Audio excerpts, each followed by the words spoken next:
Okay, welcome to this week's presentation, guys. It's an education-based session where I'll present on a couple of topics and then provide some announcements for our program, as well as answer any questions that you have. So feel free to send through your questions. Reflection on last week. If you missed last week's episode, just let me know. I will send you the link.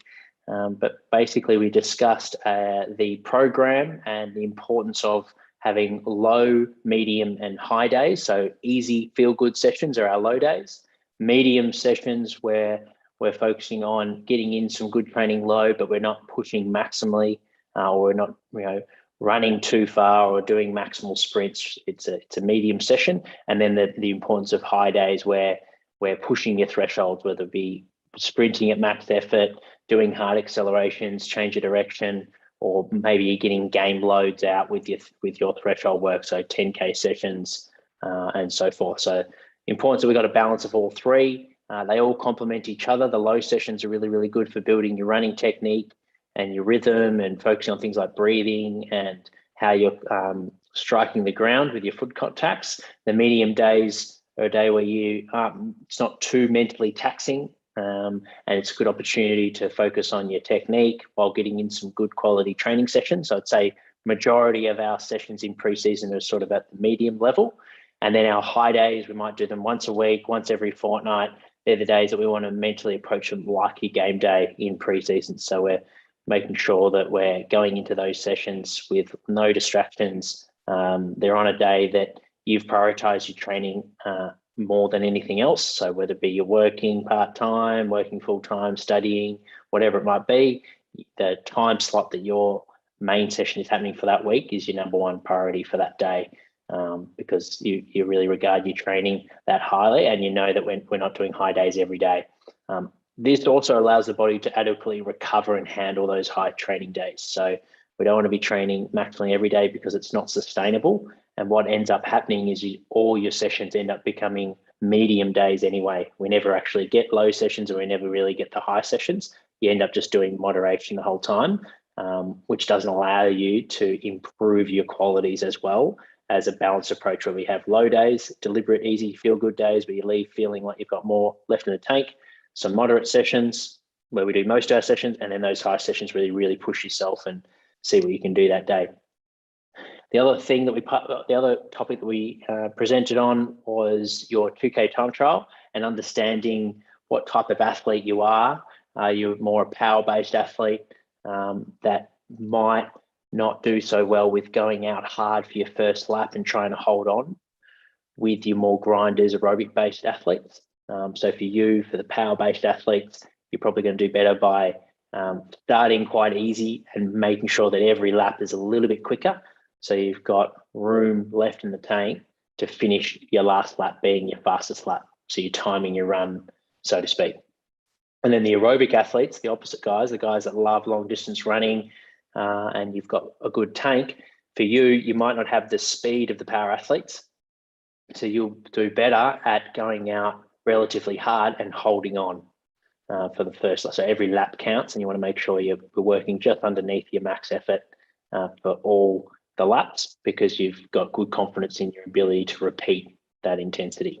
All right, so understanding where you sit with that is really, really important to be able to get the best result. And at this time of year, it's good to practice if you're not sure which type of athlete you are. Footballers are commonly somewhere in the middle. They're not quite 100-meter sprinters and they're not quite marathon runners. They're somewhere sitting in the middle, 400, 800 teams to be the type of running that you tend to improve if you're comparing to a track and field athlete. So you are a bit of a mix, but more often than not, you'll find that when there's time to do sprinting with the team, you might be stronger with the sprints, but when it's time to do those 1K efforts, you might be not as strong. So that would be an indicator that you're more a power-based athlete. And then for those that do really, really well with the longer efforts, but struggle with the short, high-intensity efforts, then you'd be typically more an aerobic-based athlete. So understanding where your genetics are and what you prefer to do are probably indicators of where you are more naturally and where your strengths lie.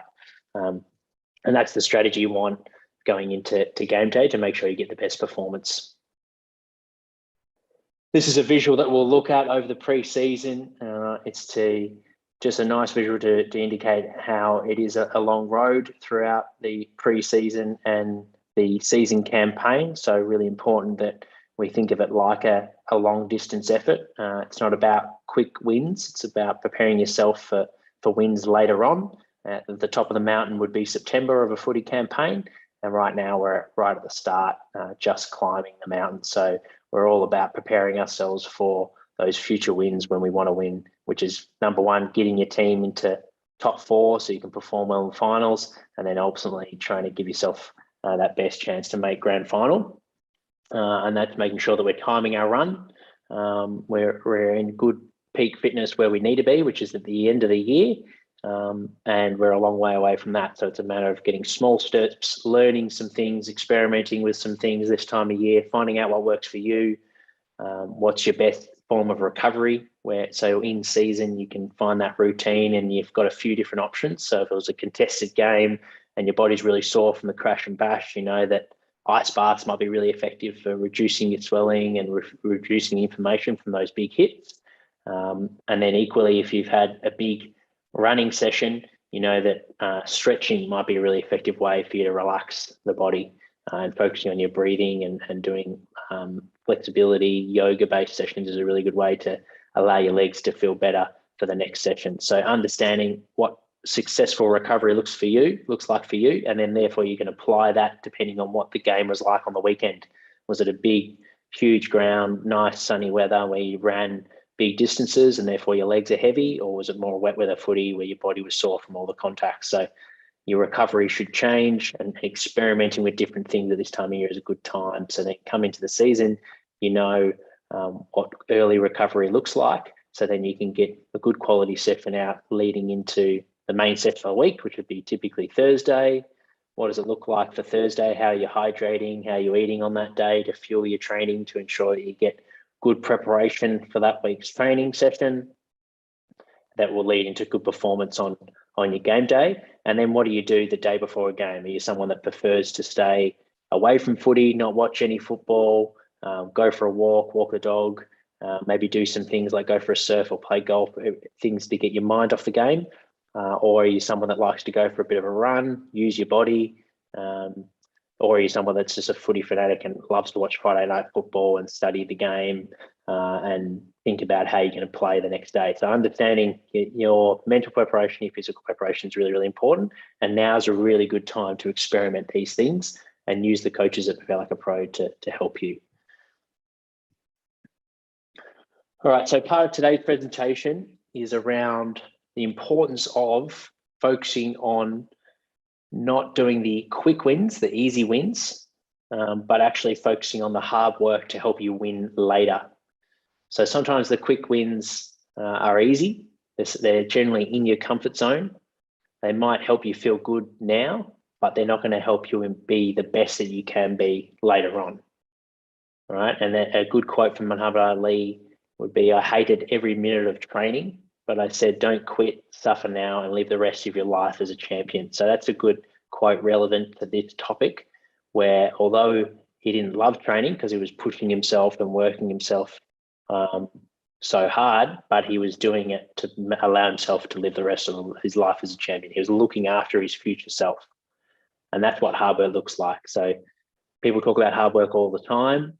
And in fact, our recent podcast with Hal Masterton, who's a rugby strength and conditioning coach, he talked about this, the Melbourne Storm athletes were big on, where it's doing the things that you don't want to do at the time, but you know that they're important to you. You know that they're valuable to your development.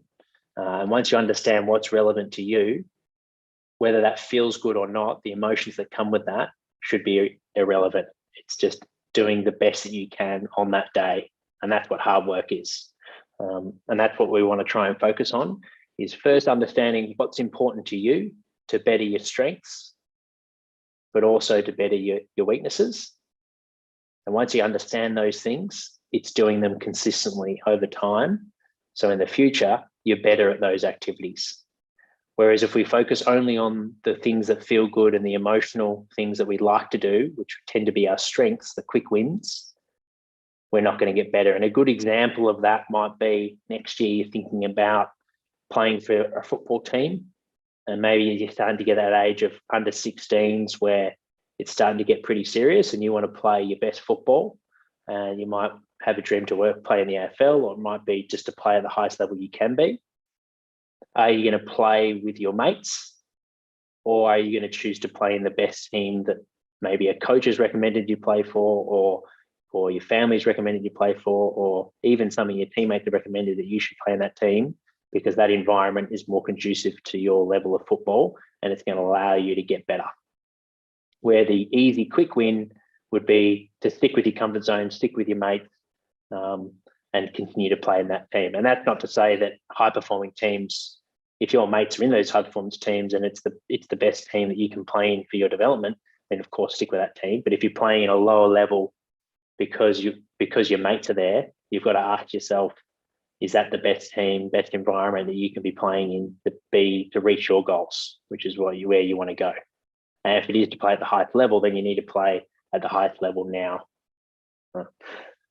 So think about that. What I want you guys to do with your training journal, just think about some habits that you have. We all have them, where you'll tend to focus on the quick wins.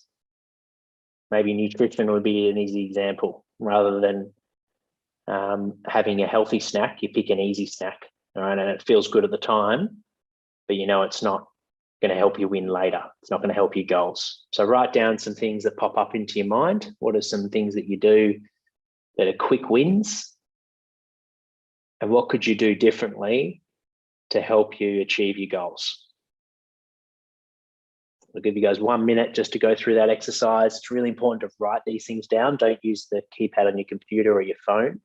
But research has shown it's a lot stronger. We have a stronger association when we hand write things. So you're much more likely to take action and remember this exercise if you hand write it. So that's why we're big at Prepare Like a Pro with using a training journal, simple pen and paper to note these things down because you're much more likely to have success that way. 30 more seconds, guys. If you have any questions on this exercise, just reach out, unmute yourself and feel free to ask. And then we'll move into the next slide.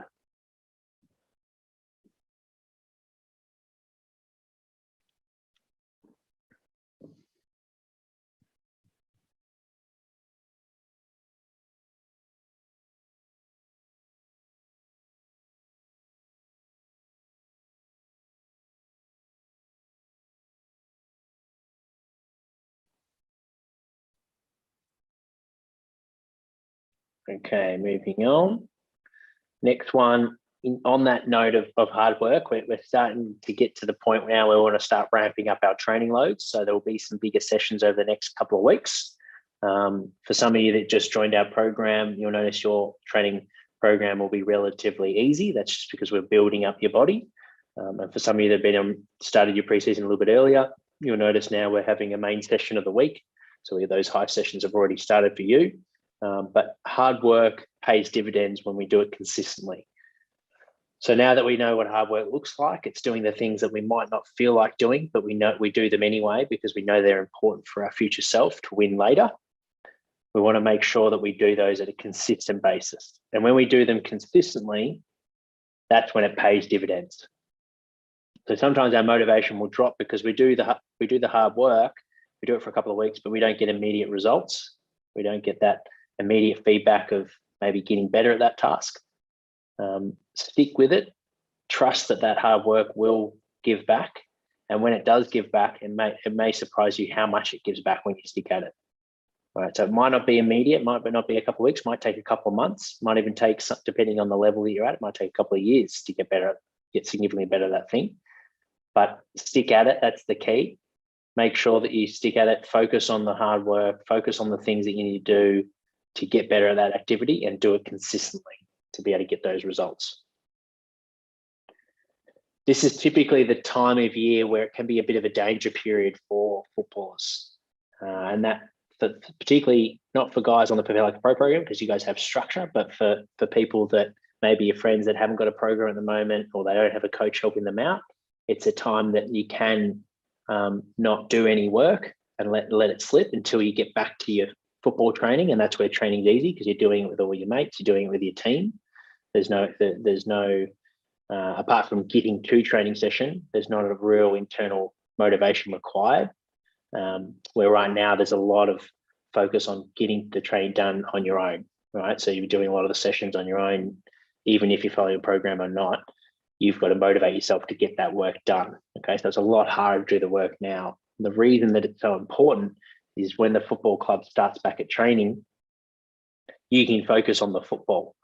Where if someone's not done the strength and conditioning work leading up to when the football season starts and they're deconditioned, they've got to focus on the football and the fitness. And more often than not, the football becomes so taxing for them that they're not be able to handle the fitness training. So the fitness training actually injures them due to overload. So what we want to try and do is actually be in a good shape, not our peak shape at this time of year, because we want to time our run for later on, but we want to try and be in good shape, doing the things consistently well. So then when you hit training session, you're a step ahead of your peers. So you're a good role model for your peers, but also you're able to focus on the things that are most important for a footballer, which is the technical side. Where for those that are playing catch up that didn't do this part of the year well, they've got to focus on their fitness, because their fitness is not going to allow them to focus on the skills and the tactical side because they're going to be so tired and fatigued. So the key to this time of year is making sure you're sticking to your program. You're doing the low sessions designed as they are. You're not turning a low session into a high session, like I spoke about before. You're trusting the process. So you're doing the low sessions, you're feeling good at the end of those. You're doing the moderate sessions how they are. So then you're well recovered and you're able to give your maximum effort on the high days consistently. Missing these phases is the key to injury, like hamstring injuries and groin injuries. So we want to try and make sure that we're staying consistent, we get this work done, so then you can focus on performance. Your body's in a good place, you're in a good shape, so you can focus straight into performance when your team returns back to training. Okay, so I want to reiterate that the work that you're doing now, although you're not getting the wins and the immediate satisfaction that you get when you're playing with your teammates, you will reap those benefits later on. You're looking after your future self, all the work that you're doing now. So keep it up, guys. If you are finding it hard to do the program as well, the whole reason of being part of our community is reaching out to make sure if you're working with myself in the individualized coach package to reach out, or if you're working with another coach, make sure to reach out with that coach on the Prepare Like a Pro program, or if you're on the online program, then simply just message us in Team Builder, and we can help you out on shifting you back onto focus onto how to get the most out of the program.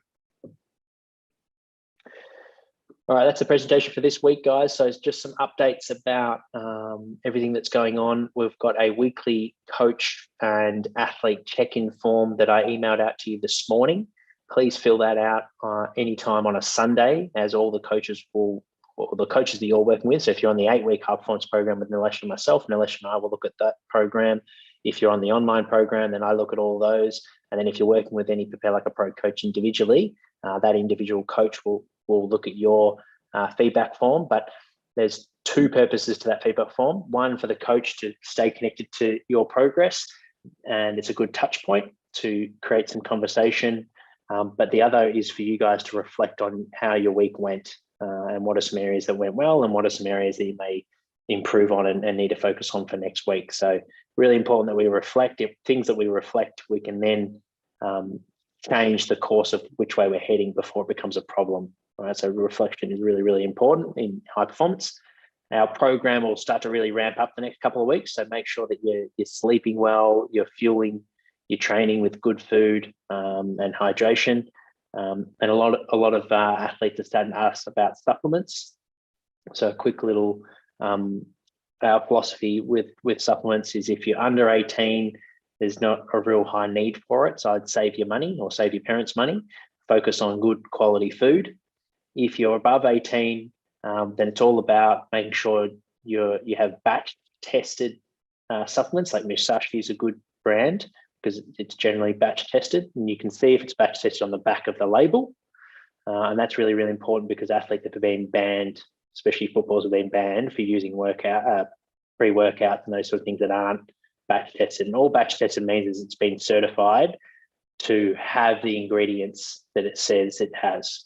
Where if it's not batch tested, you're playing a guessing game. There could be some other ingredients in that supplement that aren't on the label, and therefore they might be banned, and therefore banned substances, and therefore you might get banned and get caught out. So really important that you check they're batch tested.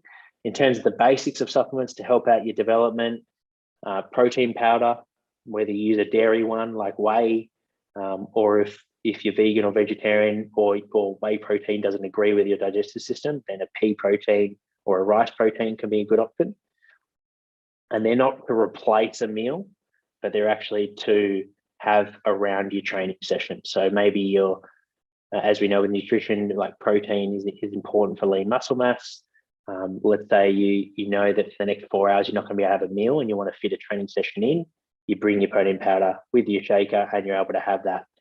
So you can keep protein coming into the system every 4 hours. Supplements can play a part with that.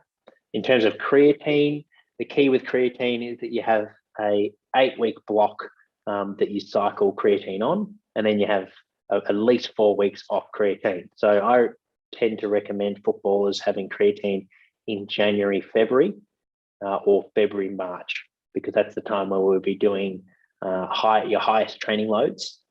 So to be able to supplement the creatine to help with your explosive activities. We store creatine naturally in the muscles anyway, about 50%. So by having creatine, you're topping up your energy stores to help you maybe hold on to a top sprint for an extra second, or get an extra explosive rep out with your jumps in the weights program, or maybe the med ball throws. You get an extra rep of an explosive, powerful rep. So creatine helps you do the things explosively for a little bit longer. And if you're doing it for a little bit longer, you're getting a better training stimulus, which means that you should get faster, more explosive over time while supplementing creatine.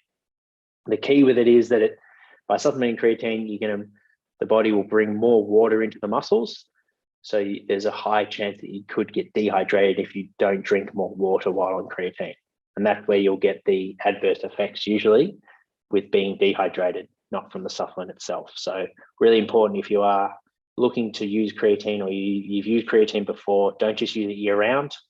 Make sure you do it with an 8-week cycle with 4 weeks off. And so your body just doesn't get used to doing it all year round. And then you drink more water, and time it at an important part, like I said, January, February, or February, March, going into the practice match campaign, and it's close to your season. And then in terms of our coaches, we've got Geordie Seller, who's our Adelaide coach. He's just come on board, and he's going to join me for a live chat on our YouTube channel at 8 p.m. on Tuesday for a podcast interview. So if you're interested to work with Geordie, because you're based in Adelaide and you're listening to this presentation, whether it be live or recording, that's a good little get to know you segment. We generally have all our coaches on our podcasts for athletes that are interested in working with them. It's a good way to get a bit of an idea of who they are as a person and their philosophy with strength and conditioning for football. So Geordie works at the Adelaide Crows. He worked in the men's program for 3 years, and now he's the high performance manager of the AFLW, so the women's team. So catching up with him on Tuesday at 8. And then Pip Taylor, who's worked in the AFL for a number of years and now working with Olympic athletes. She's a sports dietitian, and she'll be on Friday at midday at 12 p.m. So if you're interested in working in nutrition and you've got any questions for those, for Pip Taylor, then make sure to let me know. And like all our athletes on the program, if you want to join me and ask the guests directly live, you're more than welcome to by being on our program. That's a value that we add. So all athletes on our program can join me and ask the guests directly questions that will help their game. So if you're interested in either of those podcasts, just reach out to me, and I'll send you the link to be able to join us live and ask you questions. Thanks for tuning in, guys. It's now time for question time. If any of you guys have questions, I'm just going to turn off the recording